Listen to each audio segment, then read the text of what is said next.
ಬೇಲೂರು ತಾಲೂಕಿನ ಆತ್ಮೀಯ ರೈತ ಬಂಧುಗಳೇ, ನಾನೀಗ ರಣಘಟ್ಟ ಗ್ರಾಮದಲ್ಲಿದ್ದೀನಿ. ತಿಮ್ಮೇಗೌಡರ ಜಮೀನಲ್ಲಿ ಮೆಣಸಿನ ಗಿಡ ಸಾಯ್ತಾ ಇದೆ ಅಂತ ಹೇಳಿದ್ರು. ಹುಳ ಕಡಿತಿದೆ ಅಂದರೆ ಹಂಗಾಗಿ ಬೆಳೆ ನೋಡೋಣ ಅಂತ ಬಂದೆ. ನೋಡಿ, ಗಿಡ ಈ ರೂಟ್ ರಾಟ್ ಬಂದು ಬೇರು ಕೊಳೆ ರೋಗ ಬಂದು ಗಿಡ ಸಾಯ್ತಿದೆ. ಗಿಡ ತುಂಬ ಬೆಳವಣಿಗೆ ಬಂದಿದೆ. ಕೆಲವು ಗಿಡಗಳು ಸಾಯ್ತಿದೆ, ಅಲ್ಲ ಸಾಯ್ತಿದೆ. ಇದಕ್ಕೊಂದು ಫೀಲ್ಡ್ ವಿಸಿಟ್ ಮಾಡಿಬಿಟ್ಟು ಇದಕ್ಕೆ ಔಷಧಿ ಕೊಡೋಣ ಅಂತ ಬಂದಿದ್ದೀನಿ. ತಿಮ್ಮೇಗೌಡ್ರೆ, ಎಷ್ಟು ದಿನ ಆಯಿತು ಮೆಣಸಿನ ಗಿಡ ಹಾಕಿದ್ನ? 2 ತಿಂಗಳು ಗಿಡ ನೋಡಿ ಈ ಥರ ಬಂದಿದೆ. ಪರವಾಗಿಲ್ಲ, ಒಳ್ಳೆ ಬೆಳವಣಿಗೆ ಬಂದಿದೆ ಗಿಡ.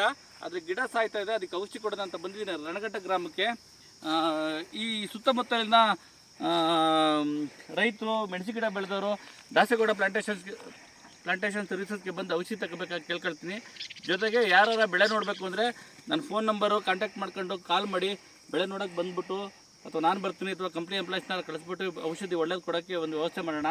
ಇದು ಅತಿಯಾಗಿ ಹುಳ ಕಡಿತಿದೆ ಮತ್ತು ನೋಡಿ ಬೇರೆ ಕೊಳೆ ರೋಗ ಬಂದು ಗಿಡ ಸಾಯ್ತಿದೆ ಅಂತ ನೋಡೋಕ್ಕೆ ಅಂತ ಬಂದಿದ್ವಿ.